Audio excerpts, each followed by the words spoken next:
Hoje nós ouvimos o Evangelho do cego Bartimeu.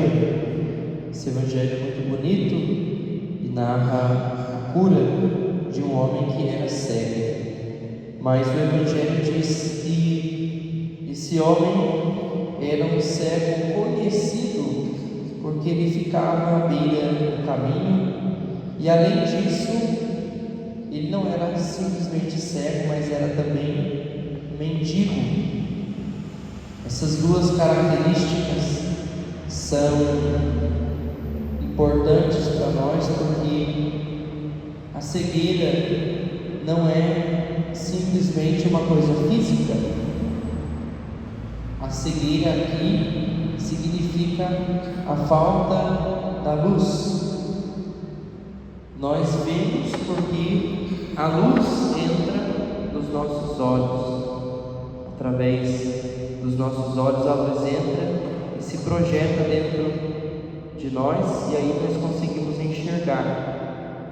A pessoa que é cega, de acordo com o Evangelho, não o cego literal, mas a pessoa que não enxerga, o cego no sentido do Evangelho, é aquele que não recebe a luz de Deus.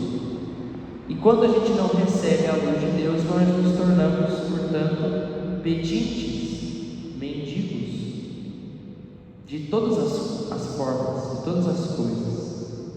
E isso também nos coloca numa situação de marginalidade, Estar à margem significa ficar do lado.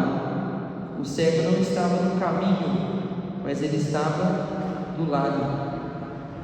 Mas reparem que a graça de Deus é tão grande que quando Jesus passa perto, o cego se dá conta, ele não enxerga, então provavelmente ele ouviu os barulhos, os gritos, a multidão, e ele grita mais alto ainda: Filho de Davi, tem piedade de mim.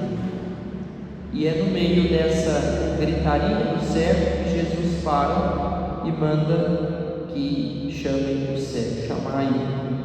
E aqui tem uma grande frase, uma frase muito bonita, muito importante, um grande sentido. Aquelas pessoas foram até o cego e disseram a ele: coragem, levanta-te, Jesus te chama.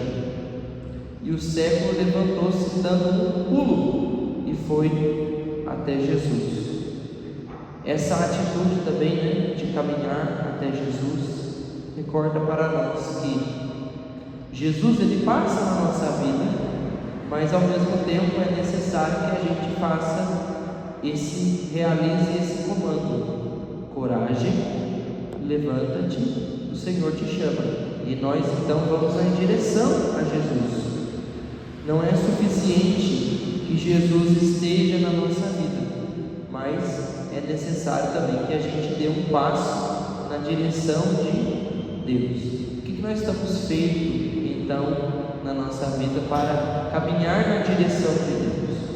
Às vezes a gente tem alguma questão, está acontecendo isso, na minha vida. Mas o que a gente faz para caminhar na direção de Deus? Porque a graça de Deus, ela age, independentemente da nossa ação, mas ela age eficazmente quando a gente se levanta e caminha e anda.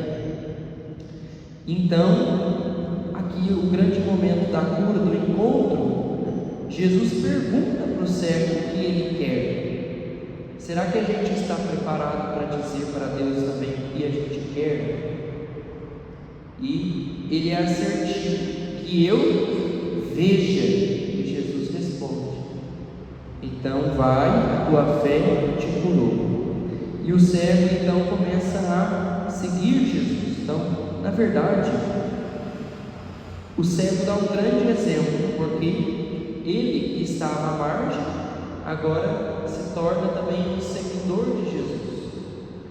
Talvez ele fosse mais prudente, talvez ele enxergasse melhor do que todas aquelas pessoas que já seguiam Jesus, porque ele vinha de uma experiência ruim, vinha de uma experiência de cegueira, de marginalidade, e agora ele enxerga, então ele sabe como é não enxergar. Quem já foi cego um dia sabe como é ruim não enxergar. Então agora que ele vê, ele busca Jesus com outra intensidade, muito maior do que talvez os outros que estão ali, que a vida inteira já enxergaram, então não é tão valioso assim, né? O dom da visão.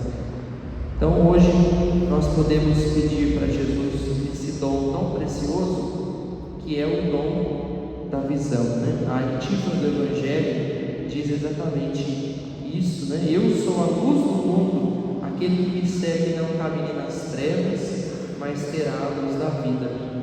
Em que medida nós temos seguido Jesus?